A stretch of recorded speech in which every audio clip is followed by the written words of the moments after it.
Hello students, welcome to SRD high school classes. आज आम सप्तम श्रेणी विज्ञान बहीर पंचम अध्याय जोटा कि पोषण तार अभ्यास कार्य करवा। प्रीवियस क्लास आम कौन करथिले? पोषणर सारणी कार्य करथिले। आज आम अभ्यास कार्य करवा। तेबे डेरी न करी चलो स्टार्ट करवा। नंबर 1 रे कौन देला?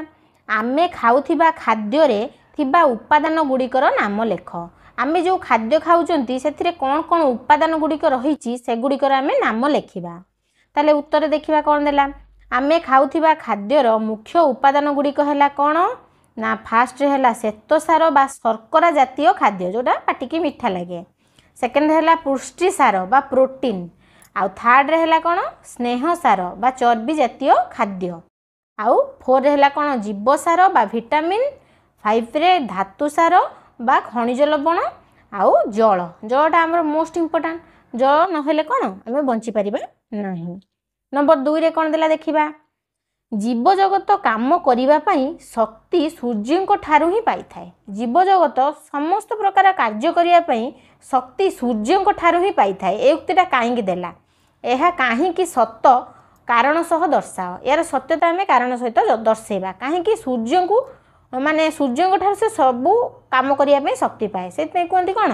सूर्य को सकल शक्तिर आधार भी कह जाए है। आईरे देला जीव जगत बंची रही शक्ति नितांत आवश्यक। यही शक्ति आमे खाद्य ही पाई था। आम जानते खाद्यटा विपचन घटी खाद्यर से कौन शक्ति उत्पन्न होता है। आम शक्तिटा कौटू पाई था? खाद्य पाई था। किंतु आमको शक्तिर उत्स हूँ सूर्य। सूर्य शक्ति पाई था। केमी पाई था ना? सबुज उद्भिद सौर शक्तिर उपस्थिति रे अंगारकाम्ल और जलर संयोग घटाई श्वेतसार जातीय खाद्य प्रस्तुत करे। आम जानते सबुज उद्भिद निज खाद्य निज प्रस्तुत करे। से कौन करे ना? सौर शक्तिर उपस्थिति रे सौर शक्ति की विनियोग करी अंगारकाम्ल और जलर संयोग घटाई श्वेतसार जातीय खाद्य प्रस्तुत करे। यही खाद्य को उद्भिद तथा प्राणी माने खाद्य रूप में व्यवहार करती। यही खाद्य विभिन्न काम करने शक्ति आम पाई था। तेणु जीव जगत पाई काम करने शक्ति सूर्य ठारू पाई था। बुझिपाइल? यार अर्थ हूँ कौन? माने आम शक्ति खाद्य मिलता है। आमको खाद्यटा आमको कौटू मिलता है ना? सबुज उद्भिद। सबुज उद्भिद टू खाद्य आमको कहीं मिलता है? सबुज उद्भिद जो खाद्य प्रस्तुत करे से सूर्य ठारू आनी था। माने सौर शक्ति की विनियोग करें। से कहला कौन? जीव जगत काम करने शक्ति सूर्य ठारू पाई था। बुझिपाइल? इनडायरेक्टली किंतु। तापर नंबर 3 रे कौन देला देखिबा? स्वभोजी और परभोजी प्रत्येक 3टी उदाहरण दियो। स्वभोजी परभोजी क्या कह जाए लिखा आउ से 3टा लेखा आम उदाहरण देव। फास्ट देखिए स्वभोजी क्या कह जाए? सबुज उद्भिद आलोक श्लेषण प्रक्रिया रे निज खाद्य निजे प्रस्तुत करिपारुथिबारु सेमानंकु स्वभोजी कह जाए। स्वभोजी माने जे निजे स्वभोजी निजे भोजी माने निज खाद्य निजे प्रस्तुत करिपारे ताको आमे स्वभोजी कहबा। कौन माने करिपारंती? केवल सबुज उद्भिद माने कौन करती ना? आलोक श्लेषण प्रक्रिया रे निज खाद्य निजे प्रस्तुत करिपारुथिबारु सेमानंकु स्वभोजी कह जाए। तार उदाहरण कौन स्वभोजीर? समस्त सबुज उद्भिद आउ हूँ नीलहरित शैवाल आउ पाटल बीजाणु एवं रसाय शेषण बीजाणु एगुड़ा एमाने सब कौन निज खाद्य निजे प्रस्तुत करिपारंती। सेमाने एमाने होउचंदी कौन? स्वभोजीर उदाहरण। बुझिपारल? एबे देखिबा परभोजी काहाकू कह जाए? परभोजी क्या कह जाए ना? जो जीव माने निज खाद्य निजे प्रस्तुत करिपारंती नाही। स्वभोजीर विपरीत जो माने निज खाद्य निजे प्रस्तुत करिपारंती नाही निजर पोषण पाई अन्य जीव उपरे बा उद्भिद उपरे अन्य जीव बा उद्भिद उपरे निर्भर करती सेमानंकु परभोजी कह जाए। बुझिपाइल? यार उदाहरण होची कौन? समस्त प्राणी माने आम भी ता भीतर जाउचंती आउ मलांग निर्मूली आउ समस्त कबक आदि हूँ यार उदाहरण परभोजीर उदाहरण। एबे देखिबा नंबर 4 रे कौन देला? नंबर 4 रे देला तुमे मनीष को स्वभोजी परभोजी बा मृतभोजी मध्यरु केउ श्रेणी रे रखिबो आ काहीकि रखिबो? ए 3टा श्रेणी देइछि। मनीष को आमे स्वभोजी कहिबा ना परजीवी कहिबा ना मृतभोजी कहिबा? एटा हम देखिबा ए 3टा भितर कौन कहिबा? आई रे कौन देला ना मनीष निज खाद्य निजे प्रस्तुत करिपारे नाही। निज खाद्य निजे प्रस्तुत करिपारे कि? करिपारे नाही। से सबुज उद्भिद उपरे प्रत्यक्ष भावे ଓ ଅନ୍ୟ ପ୍ରାଣୀମାନଙ୍କ ଉପରେ ପରୋକ୍ଷ ଭାବରେ ନିର୍ଭର କରେ। ସବୁଜ ଉଦ୍ଭିଦ ଉପରେ ପ୍ରତ୍ୟକ୍ଷ ଭାବେ ମାନେ ଡାଇରେକ୍ଟଲି ନିର୍ଭର କରେ, ଆଉ ପ୍ରାଣୀମାନଙ୍କ ଉପରେ ପରୋକ୍ଷ ଭାବରେ ନିର୍ଭର କରେ। ଏଣୁ ସେ ସ୍ୱଭୋଜୀ ନୁହଁ। ସେ ତ ନିଜ ଖାଦ୍ୟ ନିଜେ ପ୍ରସ୍ତୁତ କରିପାରିଲା ନାହିଁ, ସେ କେମିତି ସ୍ୱଭୋଜୀ ହେବ? ତାହେଲେ ସ୍ୱଭୋଜିତା ନୁହଁ। ତାହେଲେ ସେକେଣ୍ଡ ଦେଖିବା, ପରଜୀବୀ କି ନୁହଁ? ମଣିଷ ପରଜୀବୀ ମଧ୍ୟ ନୁହଁ। କାହିଁକି ନୁହଁ? କାରଣ ଏହି ପରଜୀବୀମାନେ ଜୀବନ୍ତ ଉଦ୍ଭିଦ ବା ପ୍ରାଣୀମାନଙ୍କ ଠାରୁ ଖାଦ୍ୟ ସଂଗ୍ରହ କରି ନିଜର ପୁଷ୍ଟି ସାଧନ କରନ୍ତି ନାହିଁ। ବୁଝିପାରିଲ? ପରଜୀବୀମାନେ କେବେ ପ୍ରାଣୀ ବା ଜୀବନ୍ତ ଉଦ୍ଭିଦ ପ୍ରାଣୀମାନଙ୍କ ଠାରୁ ଖାଦ୍ୟ ସଂଗ୍ରହ କରି ନିଜର ପୁଷ୍ଟି ସାଧନ କରନ୍ତି ନାହିଁ। କିନ୍ତୁ ମଣିଷ ଜୀବନ୍ତ ପ୍ରାଣୀ ଆଉ ଉଦ୍ଭିଦ ଉପରେ ନିର୍ଭର କରିଥାଏ। ତେଣୁ ମଣିଷ ପରଜୀବୀ ବି ନୁହଁ। ତାପରେ ଦେଖିବା କ'ଣ ପରଜୀବୀ ବି ନୁହଁ। ତାପରେ ଦେଖିବା ମୃତପଜୀବୀ କି କ'ଣ? ମନୁଷ୍ୟ ମୃତପଜୀବୀ ମଧ୍ୟ ନୁହଁ, ମୃତପଜୀବୀ ବି ନୁହଁ। କାରଣ ଏହି ମୃତପଜୀବୀମାନେ ପଚା ପତ୍ର, ମୃତ ଓ ଗଳିତ ଉଦ୍ଭିଦ ବା ପ୍ରାଣୀ କିମ୍ବା ଅନ୍ୟ କୌଣସି ମୃତ ଜୈବିକ ପଦାର୍ଥରୁ ଖାଦ୍ୟ ସଂଗ୍ରହ କରି ନିଜର ପୁଷ୍ଟି ସାଧନ କରିନଥାନ୍ତି। ମନୁଷ୍ୟ କେବେ ମଲା ଜିନିଷରୁ ବା ପଚା ପତ୍ର, ମୃତ ଗଳିତ ପଦାର୍ଥରୁ ସେ କେବେ ଖାଦ୍ୟ ସଂଗ୍ରହ କରେକି? କରିପାରେନି। କିନ୍ତୁ ମୃତପଜୀବୀମାନେ କରିଥାନ୍ତି। କେଉଁଠୁ? ପଚା ପତ୍ର, ମୃତ ଗଳିତ ଉଦ୍ଭିଦ ପ୍ରାଣୀ କିମ୍ବା ଅନ୍ୟ କୌଣସି ମୃତ ଜୈବିକ ପଦାର୍ଥରୁ। ତାହେଲେ ଏଥିରୁ ଆମେ ପ୍ରମାଣିତ ହେଲା କ'ଣ? ଏଥିରୁ ଏଇଆ ପ୍ରମାଣିତ ହେଲା ଯେ ମନୁଷ୍ୟ ମୃତପଜୀବୀ ମଧ୍ୟ ନୁହଁ। ତାହେଲେ ତିନିଟା ଯାକ ନୁହଁ। ମନୁଷ୍ୟ ନା ସ୍ୱଭୋଜୀ, ନା ପରଜୀବୀ, ନା ମୃତପଜୀବୀ। ତାହେଲେ ସେଟା କ'ଣ? ମନୁଷ୍ୟ ତାହେଲେ କ'ଣ? ମଣିଷ ହେଉଛି କ'ଣ? ନା ପରଭୋଜୀ। ମଣିଷ ପରଭୋଜୀ, କାରଣ ସେ ତାର ଖାଦ୍ୟ ପାଇଁ ଅନ୍ୟ ଜୀବ ଉପରେ ନିର୍ଭର କରେ। ସେ ହେଉଛି କ'ଣ? ପରଜୀବୀ। କିଏ? ନା ପରଭୋଜୀ ହେଉଛି ମଣିଷ। ତାପରେ ଦେଖିବା 5 ନମ୍ବରରେ କ'ଣ ଦେଲା? 5 ନମ୍ବରରେ ଦେଲା ନିଜ ଖାତାରେ ନିମ୍ନ ସାରଣୀ ପରି ଏକ ସାରଣୀ ତିଆରି କର ଓ ସାରଣୀର ଖାଲି ସ୍ଥାନ ପୂରଣ କର। ଆମେ ଦେଖିବା ଦେଇଛି କିଛି ପରଜୀବୀ ଆଉ ମୃତପଜୀବୀ, ସହଜୀବୀ। ତାର କିଛି ଦେଖିବା। ଦେଖ, ପରଜୀବୀ, ମୃତପଜୀବୀ, ସହଜୀବୀ କାହାକୁ କୁହନ୍ତି ଫାଷ୍ଟ ଦେଖିବା। ତାପରେ ଦେଲା କ'ଣ? ସେକେଣ୍ଡ ତାର ଉଦାହରଣ ଦେବା। ତାପରେ ଥାର୍ଡ଼ରେ କ'ଣ ଦେଲା? କେଉଁଠୁ ଖାଦ୍ୟ ପାଆନ୍ତି, ସେମାନେ କେଉଁଠୁ ଖାଦ୍ୟ ସଂଗ୍ରହ କରନ୍ତି। ଫିଲ୍ଅପ୍ କରିବା ଦେଖିବା। ପ୍ରଥମ ଦେଲା କାହାକୁ କୁହନ୍ତି। ପରଜୀବୀ କାହାକୁ କୁହନ୍ତି? ଯେଉଁମାନେ ଅନ୍ୟ ଉଦ୍ଭିଦ ଓ ପ୍ରାଣୀ ଠାରୁ ଖାଦ୍ୟ ସଂଗ୍ରହ କରି ନିଜର ପୋଷଣ କରନ୍ତି ବା ପୋଷଣ ସାଧନ କରନ୍ତି, ସେମାନେ ପରଜୀବୀ। ବୁଝିପାରିଲ?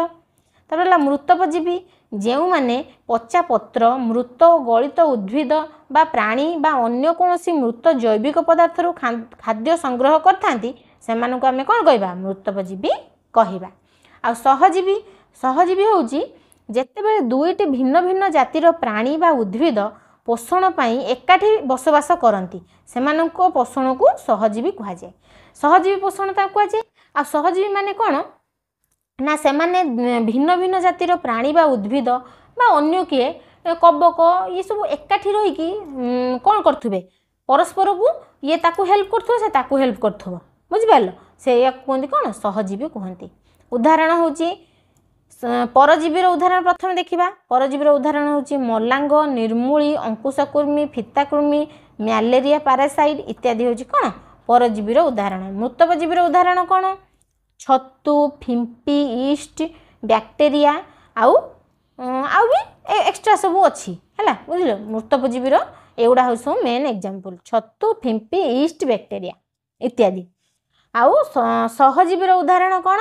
ନା ଏସ୍ଚେରିଆ କୋଲି, ବ୍ୟାକ୍ଟେରିଆ ଆଉ ଗୋଟେ ହେଉଛି ଲାଇକେନ୍। ଏବେ ଦେଖିବା କେଉଁଠୁ ଖାଦ୍ୟ ପାଆନ୍ତି। ସେମାନେ ସବୁ କେଉଁଠୁ ଖାଦ୍ୟ ପାଇଥାନ୍ତି? ପରଜୀବୀ ମାନେ କେଉଁଠୁ ଖାଦ୍ୟ ପାଇଥାନ୍ତି? ନା ପରଜୀବୀ ମାନେ ଏମାନେ ପୋଷକ ଜୀବଠାରୁ ସରଳୀକୃତ ଖାଦ୍ୟ ସଂଗ୍ରହ କରିଥାନ୍ତି। ସରଳୀକୃତ ଖାଦ୍ୟ ପୋଷକ ଜୀବଠାରୁ ସଂଗ୍ରହ କରିଥାନ୍ତି ପରଜୀବୀ ମାନେ। ଆଉ ମୃତପଜୀବୀ ମାନେ କ'ଣ? କେଉଁଠୁ ଖାଦ୍ୟ ସଂଗ୍ରହ କରନ୍ତି? ଏମାନେ ନିଜ ଶରୀରରୁ ଏକ ପ୍ରକାର ପାଚକ ରସ ତ୍ୟାଗ କରି ଶରୀର ବାହାରେ ହିଁ ଖାଦ୍ୟକୁ ସରଳୀକୃତ କରିଥାନ୍ତି। ତାପରେ ସେହି ପଦାର୍ଥ ଗୁଡ଼ିକୁ ଶରୀର ଭିତରକୁ ଶୋଷଣ କରି ନେଇକି ନିଜର ପୁଷ୍ଟି ସାଧନ କରିଥାନ୍ତି ବା ଖାଦ୍ୟ ଗ୍ରହଣ କରିଥାନ୍ତି। ଆଉ ସହଜୀବୀ ମାନେ କେମିତି ତାଙ୍କର ଖାଦ୍ୟ ସଂଗ୍ରହ କରିଥାନ୍ତି ବା କେଉଁଠୁ ଖାଦ୍ୟ ପାଇଥାନ୍ତି? ଦୁଇଟା ଆମେ ଉଦାହରଣ ଦେଇଥିଲେ। ଗୋଟେ ହେଉଛି ଏସ୍ଚେରିଆ କୋଲି ଆଉ ଗୋଟେ ହେଉଛି ଲାଇକେନ୍। ଏସ୍ଚେରିଆ କୋଲି ଆମ ଶରୀର ଭିତରେ ସହଜୀବୀ ଭାବେ ରହିଥାଏ। ବୁଝିପାରିଲ? ଆମ ଶରୀର ଭିତରେ ରହିଥାଏ, ଆମ ଶରୀରରେ ପୁଷ୍ଟି ସାଧନ କରିଥାଏ। ତା ବଦଳରେ ଆମକୁ B12 ନାମକ କ'ଣ ଭିଟାମିନ୍ ଆମକୁ ଯୋଗାଇଥାଏ। ବୁଝିପାରିଲ? ଏସ୍ଚେରିଆ କୋଲି। ତାପରେ ହେଲା ଲାଇକେନ୍। ଲାଇକେନ୍ କ'ଣ କରେ? ନା ଲାଇକେନ୍ ଓ ଶୈବାଳ लाइकेन अर्थ होची लाइकेन रे शैवाल आउ कबक एकाठी बसवास करिथांती और निजर पुष्टि साधन करिथांती। शैवाल कबक को हेल्प करे, कबक शैवाल को हेल्प करे। बुझी पारला माने शैवाल होची खाद्य प्रस्तुत करिके कबक को देई थाए, कबक ताकू मेकानिकल सपोर्ट कोन प्रदान करथाए। बुझी पारला परस्पर को हेल्प कले आ सहजीवी भाव में रहिले। एबे देखिबा 6 नंबर रे कोन देला। 6 नंबर रे देला प्रत्येक पाई गोटे उदाहरण दियो। क ख ग देइछि ताको हम भल भारे पढ़िबा, सेथिरे प्रत्येक पाई गोटे गोटे एग्जांपल दबा। उभय क रे कोन देला, उभय स्वभोजी और परभोजी भावे पोषण संग्रह करथिबा उद्भिद। गोटे उद्भिद से स्वभोजी भाव में भी पोषण करथुबा निज खाद्य निजे प्रस्तुत करिकी, आ परभोजी भाव में अन्य जीव उपरे भी निर्भर करिकी पोषण करथुबो। ता ना कोन ना गोटे एटा होची गोटे बढ़िया एग्जांपल टे, ता ना होची कोन कमंडलू गछ।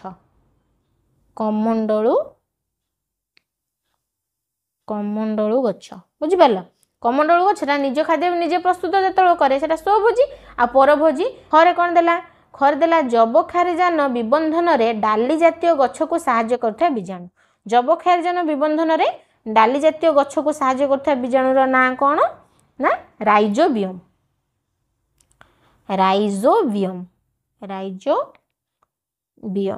बुझी पारला। तापरे गरे कोन देला, सूर्यालोकरु शक्ति संग्रह पाई पत्र रे थिबा कणिका। सूर्यालोकरु शक्ति संग्रह पाई पत्र रे की कणिका थाए, हरित कणिका।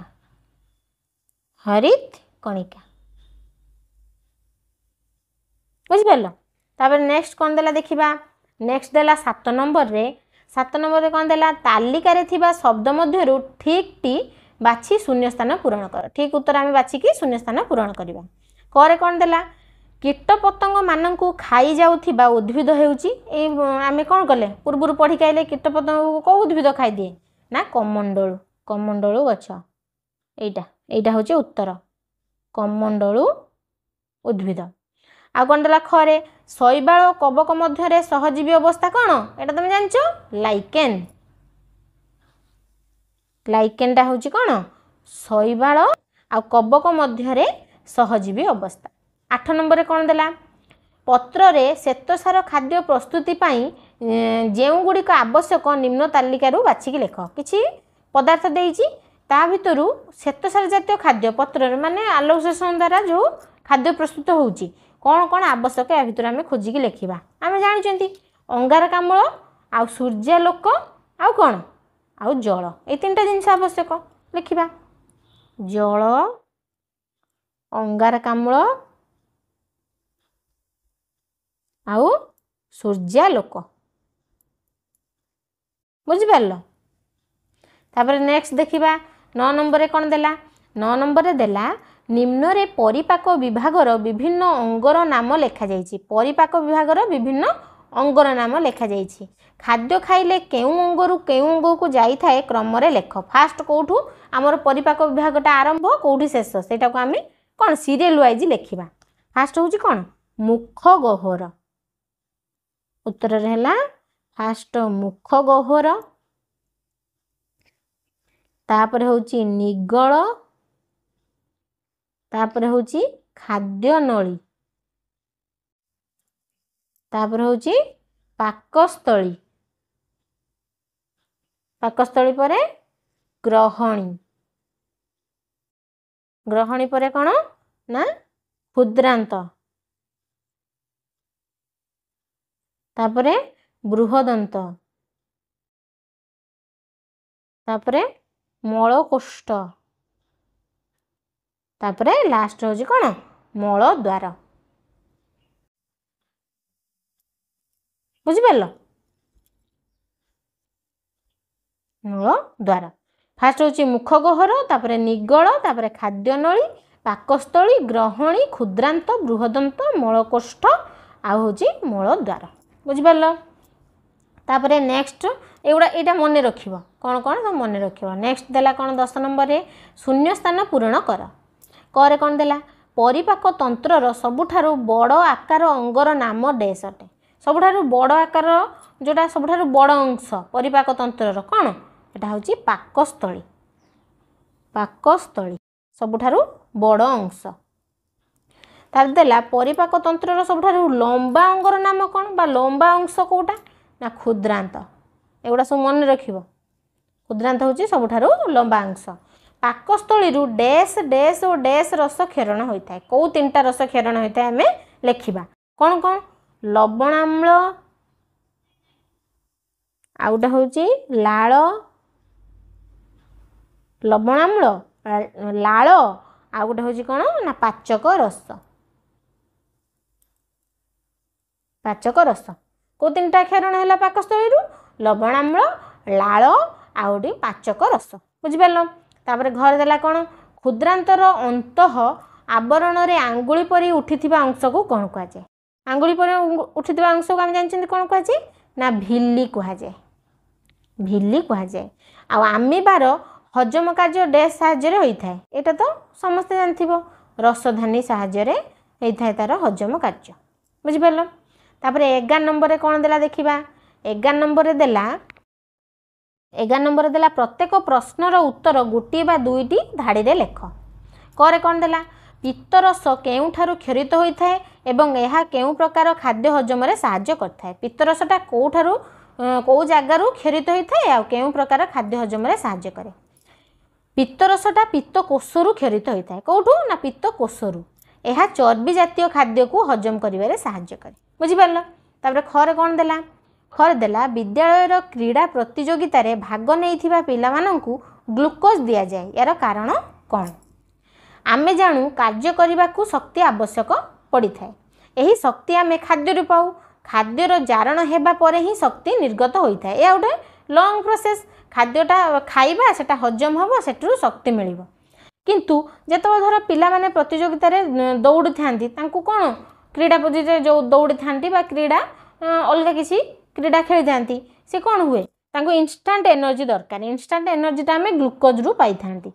संगे संगे शक्ति पाइबा हेले क्रीड़ा प्रतियोगिता रे भाग नैथिबा खेलाड़ी माननकु ग्लूकोज दिया जाय थाए कारण ग्लूकोज संगे संगे रक्त रे मिसी शक्ति जोगै थाए इंस्टांट एनर्जी जोगै थाए एथिबे खेल पई पिला मानकर शक्ति आवश्यक एथिबे कौन करा जाय ग्लूकोज दिया जाय थाए गरे कौन देला साग सहजरे हजम हुए नाही बोली कहती यार कारण कौन तुम मैंने शुणिथिबो कहउथिबे घर लोक कहउथिबे ना राति रे साग खाइबनी कारण से हजम हुएनी जल्दी कहीं हजम हुएनी सेटार कारणटा देखिबा साग हेउची घास जातीय उद्भिद जेउथिरे अधिक परिमाण रे सेल्युलोज थाए एटा होची घास जातीय उद्भिद जेउथिरे अधिक परिमाण रे सेल्युलोज रही थाए प्राणी मानक शरीर रे गाई परी सिकम न थाए सेथिपई से साग सहजरे हजम करि पारंती नाही गाई किंतु गाई छेली एमन सब हजम कर दियंती कोन साग साग जातीय बा घास जातीय जिंस कारण तांक शरीर सिकम थाए सेथिपई से हजम कर दे थांती किंतु प्राणी मानक शरीर न थाए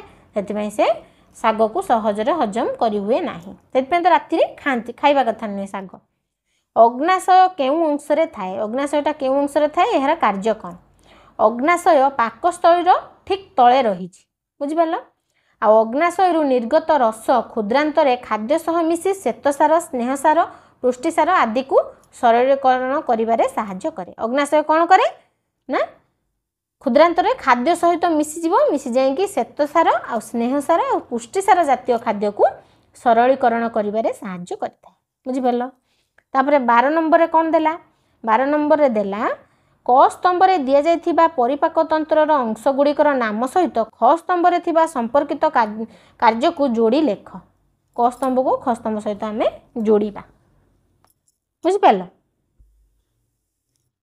प्रथम देखिया लाल ग्रंथिटा हबो कोन ना लाल अंश क्षरण तबे देला पाकस्थली रु पाचक रस तबे देला जकृत होची पित्तरस क्षरण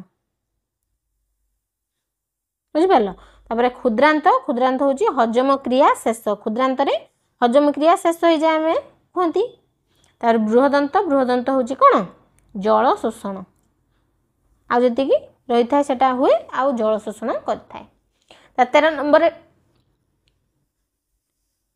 एबे देखिबा 13 नंबर रे कोन देला 13 नंबर रे देला शरीर केउ केउ अंश रे निम्नलिखित खाद्य गुडी को हजम होई थाए लेख हैला फास्ट कौन देला श्वेतसार जातीय खाद्य कोठी हजम होता है ना मुख गहर और क्षुद्रांतरे मुख गह्वर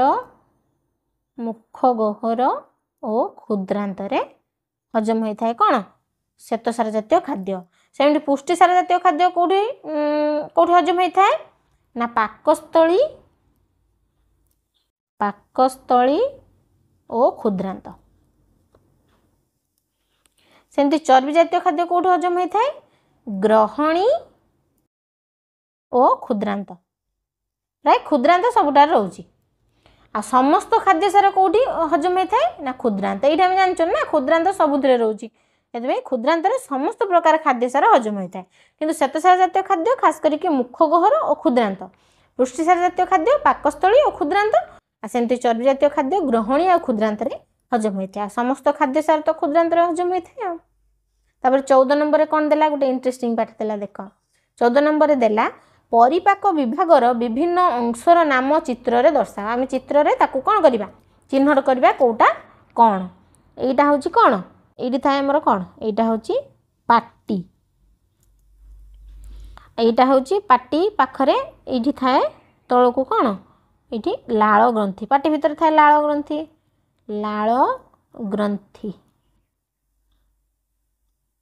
ग्रंथि तापरे ता तळको आइला कौन ता तळको आइला निगळ तापरे एई पर साइडटा कौन यकृत पाखरे कौन थाए एठी तळको पित्तकोश आ एई पट्टा कौन सबुठार जो बड़ अंश आमे कहती पाकस्थली रे कौन थाए कौरस क्षरण हुए ता तळु थाए अग्नाशय तापरे एईटा होची कौन क्षुद्रांत एई जो नळीटा एईटा होची एई जो नळीटा एई जो लंबा नळीटा एटा होची क्षुद्रांत आ एई पट्टा होची बृहदंत बृहजंत्र लिखा बृहदंत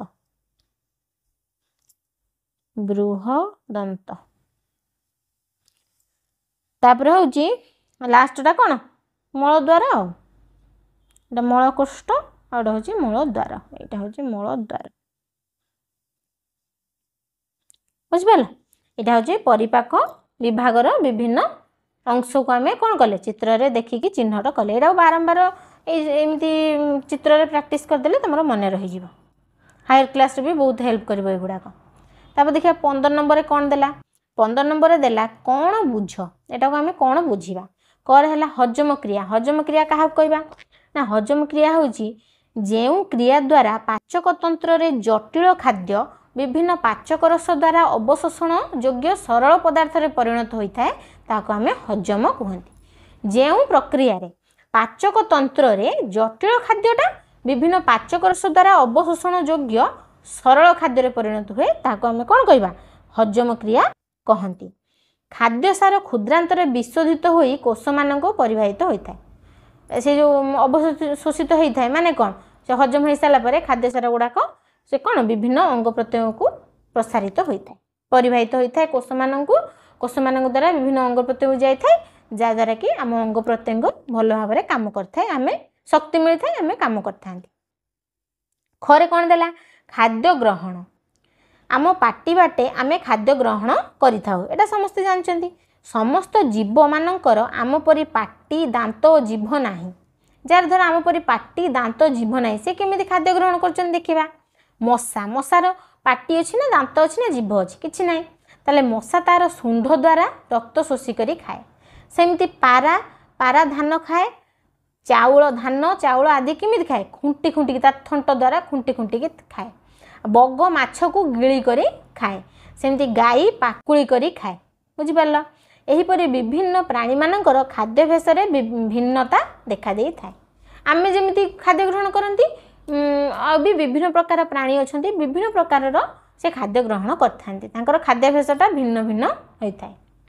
तापर गरे कौन देला आत्मीकरण आम क्या कहवा खाद्य हजम होगा पर सरलीकृत होइथिबा पोषक पदार्थ बा जोटा को खाद्य सार कहउचंती क्षुद्रांतरे अवशोषित होई शरीरर संगठन रे नियोजित होइथाय जोटा को आम कौन कहती आत्मीकरण कही था। तापर खाद्य निष्कासन क्या कहवा परिपाक हेउथिबा खाद्य जीव शरीर में व्यवहृत हुए हेले क्षुद्रांतर विशोषण अयोग्य खाद्य मल रूपे कौन हुए बृहदंतर कौन करे प्रवेश करि जाए। बृहदंतर प्रथमांश बा कोलन जोटा कहती कोलन रे कौन हुए जलर बहु अंश अवशोषित आउ जी जल थी बृहदंतर माने क्षुद्रांतर सब हजम हो जाए तापर आउ से कौन करे जल को अवशोषण कर दिए बहु अंश विशोषित हुए कौटा जलटा और द्वितीय अंश मलकोष्ठ बा रेक्टम रे विपाचित होई नथिबा खाद्य मल रूपे जमा होता है जोटा हजम हो नथिबो हजम जोटा क्षुद्रांतर होगा कथा होगा जोटा हजम हो नथिबो से कौन हुए मल रूप से जमा होई रहे और परे मल द्वार दे बाहर को निष्कासित होता है सेटा को आम निष्कासन कहते। खाद्यर निष्कासन माने कौन से मल आकार जो खाद्यटा आमर हजम हो ना सेटा कौन मल आकार बाहर को निष्कासन करा जाए। तापर देला मुहरे दूध दांत कहते तुम शुणुव ये हूँ यार दूध दांत पड़ा एमती कहती यार अर्थ कौन आम पाटी भितर सर्वाधिक 32टी दांत रही है गोटे वयप्राप्त व्यक्तिर 32टी दांत सर्वाधिक रही है। मनुष्य मानकर 2 थर दांत उठे प्रथमे जो दांत उठे ताहाको आम कौन कहती दूध दांत जोटा कि कौन हुए शैशवावस्थार उठी यही दांतटा 6 ରୁ 12 वर्ष बयस मध्य झड़ी पड़े सब गोटे गोटे झड़ी पड़े ता स्थान रे नुआ दांत उठी थाए सेटा जीवन सारा माने बुढ़ा है पर्यटन रही था तापर पुणी बुढ़ा हेले से गोटे गोटे पड़े दांत से दांत किंतु आ उठेनी स्थायी दांत से कहती ए दूध दांतटा पड़गले उठे नुआ दांत उठी था बुझिपार। तापर देखा कौन देला स्थायी दांत ये आम जो पढ़ुले से विषय देला स्थायी दांत कौन मनुष्य शरीर में प्रथमे उठी दांत 6 ରୁ 12 वर्ष बयस मध्य झड़ी पड़े और ता स्थान रे नुआ दांत उठी थाए यही दांत को स्थायी दांत कहुए बुझिल। स्थायी दांतर विशेषत्व है जे ए दांत उपुड़े आउ उठे ना स्थायी दांतटा कौन हुए जदि उपुड़ी गला सी आउ उठिबो नाही। एबे देखिबा 6 रे कौन देला 6 रे देला पाकुली करवा तुम जानथिबो गाई छेली मेंढा ये सब कौन करती पाकुली करथांती पाकुली करिवार अर्थ कौन गाई छेली मेंढा आदि तृणभोजी प्राणी माननकु रोमंथन प्राणी कहुए तांका ना कौन रोमंथन प्राणी कहुए से पाकुली करती बोली तांका ना होइछि रोमंथन प्राणी कारण से माने घास कुटा आदि खाइबा समय शीघ्र शीघ्र कौन करती खाद्य को गिली पकई थांती यही खाद्य सेमानक पाकस्थलीर प्रथम भाग जोटा को र्यूमेन कहुए रुमेन रे जाई रही थाए सेठारे ताहा किछि परिमाण रे हजम मध्य हो जाई थाए एहा परे सेमान जेतले विश्राम नियंती विश्राम नेला बेले एही खाद्य छोट छोट गुळा रे परिणत होई पुनर्बार पुणी पाटी को आसी सेमाने ताकू कौन करती पाकुली करी चोबे चोबे खाई थांती तो मैंने देखिए जो शोथे गाई मैंने सब पाकुली करुवे कौन चोबू था से जो खाद्य गुड़ाक से गिड़ी दे था से चोबई था से पाकुली कहुए। 16 नंबर कौन देला देखिबा कारण दर्शाओ कारण दर्शाइबा कर है खाइबा परे दांत पाटी सफा करवा उचित कहीं आम खाइबा परे दांत पाटी को सफा करती खाइबा परे दांत पाटी को सफा न कले एहार मूल रे लागी रही खाद्यांश केतेक बीजाणु मानक द्वारा पची अम्ल सृष्टि होता है जदि आम से खाद्य को सफा न करवा से कौन हम ना से जो दांत मूल रे जो लागी रही जीभर जो खाद्य लागी रही पची ताधरू केतेक बीजाणु मानक द्वारा सेटा पचिक अम्ल सृष्टि होता है ताहा दांत को नष्ट करिथाए एहाको आमे दांत पोक खाईगला बोली कही थांती जानथिबो कला कला पड़ जाए पोक खाई जाए तेणु आमे समस्ते दांत को भल भाव में ब्रश किंबा दांत काठी साहाय्य दिन को 2 थर घसीबा उचित आउ खाद्य खाई सारिबा परे पाटी धोइबा एक स्वास्थ्यकर अभ्यास पाटी भी भल भाव में कुळुकुळु करी धोइबा उचित। खरे कौन देला खाद्य खाइबा समय कथबार्ता करबा उचित नुह खाद्य खाइबा समय आमे कथबार्ता करबा उचित नुह काहेकि ना आम तंटी पाखरे 2टी नली पाखापाखि रहिछि सेथिरु गोटिए पाकस्थली सह अन्यटी फुसफुस सहित संयुक्त प्रथम नली दे खाद्य और द्वितीय नली दे कौन हुए वायु यातायात करता है जोटा फुसफुस को जाता है से वायु जाए जोटा पाकस्थली की जाए खाद्य जाए यही 2टी नलीर उपरि भाग रे थिबा परदा जोटा को अधिजिह्वा कहुए खाद्य ग्रहण समय श्वास नली को बंद कर दिए जहाद्वारा खाद्यटा ता भितर को फल खाद्य श्वास नली रे प्रवेश करि पारे नाही किंतु जदि आम तरबर हो खाइले खाइबा समय कथा बा खाइबा समय जदि आम कथबार्ता कले किछि खाद्य श्वास नली मध्य देई ता भितर को पशि जाए फल आमर काश हुए। एणु खाइबा समय कथबार्ता करबा उचित नुह। जो कहते आम तालू को उठीगला बा खाद्य अटकी गला सेटा को कही था से खाद्य खाइला समय धीर सुस्थ बसी खाइबा उचित चुबी चुबी ताकू आउ कथबार्ता करबा उचित नुह बा तरतर होगी खाइबा उचित नुह। रहा गरे कौन देला मनुष्य सेलुलोज जातीय खाद्य सहजरे हजम करिपारे नाही। एटा को हम आगु पढ़िले गाई छेली आदि तृणभोजी प्राणी मानकर मनीष परि क्षुद्रांत न थाए। सेमानक शरीर गठन एपरि जे सेमाने क्षुद्रांत एवं बृहदंत मध्य गोटे बड़ मुणा परि अंश रही ताहाको सिकम कहा जाए। सेलुलोज खाद्य एही सिकम रे केतेक बैक्टेरिया रे उपस्थिति रे हजम होइथाए। मनुष्य शरीर रे सिकम नथिबारु से सेलुलोज जातीय खाद्य सहजरे हजम करिपारे नाही। मनुष्य शरीर रे कोन सिकम न थाए सेथिपई से सेलुलोज जातीय खाद्यटा सहजरे हजम करिपारे नाही। घरे कोन देला झाड़ा रोगी को अवहेला करिबा उचित नुह। झाड़ा जाकु होतुबो से रोगी को अवहेला करिबा उचित नुह। कारण कोन आम शरीर ओजन शतकड़ा 70 भाग होउची जल। मनुष्य खाद्य बिना 30 रु 40 दिन बंची जाई पारे। मात्र वायु परी जल बिना आम शरीर कौन जमारू बंची पारिबो नाही। गोटे दिन भी बंची पारिबो नाही। आम शरीर पई एहा एकांत आवश्यक जल आउ वायु। खाद्य भी आवश्यक किंतु धर कह जाउची कौन से कारणवशतः धर 30 रु 40 दिन परीक्षा करी देखाई गोटे मनीष बंची जाई पारे किंतु जल आउ वायु बिना से बंची पारिबनी। 5 मिनिट तो वायु बिना बंची पारिबनी, अध घंटा बंची पारिबनी। आमर आमे दैनंदिन आमे कौन करती दैनिक 2 रु 2.5 लिटर जल ग्रहण करिथाउ। दिन को 2 रु 2.5 लिटर पानी पीवा उचित। झाड़ा हेले आम देहरे जलीय अंश कमी जाए बारंबार झाड़ा गले तापर डिहाइड्रेशन हो जाए ताको आमे डिहाइड्रेशन कहती। जदि डिहाइड्रेशन मात्रा अधिक हुए ताले रोगी मरी जिबार भी संभावना थाए। तेणु झाड़ा रोगी को अवहेला न करी संगे संगे सालाइन दबा तार जो जलाभावटा को पूरण करने ORS भी दबा उचित। बुझीपार तापर मुहर कौन देला ना खाद्य को आस्ते आस्ते चोबई खाइबा उचित। कहीं ना खाद्य को आस्ते आस्ते चोबई खाइले सहजरे गुंड हो जाए एवं हजम प्रक्रिया सहज हो पारे। आम धर गिरी देथिबा से तो सब काम जाए सब क्षुद्रांत बृहदंत कले ताहले सेटा तो कष्ट हम किंतु आम धर खाद्यटा चोबई देथिबा तापर हजम प्रक्रियाटा सहजरे हुए। कहते खाद्य को जे धर चोबई चोबई खाऊ तार बद हजमी होउथो एटा जानते से कहते चोबई चोबई खाद्य खाइबा उचित। तापर कौन हुए आस्ते आस्ते चोबई खाइले मुख गोहर लाल ठीक रूपे निर्गत होता है आ हजम क्रिया जोटा कि साहाय्य करता।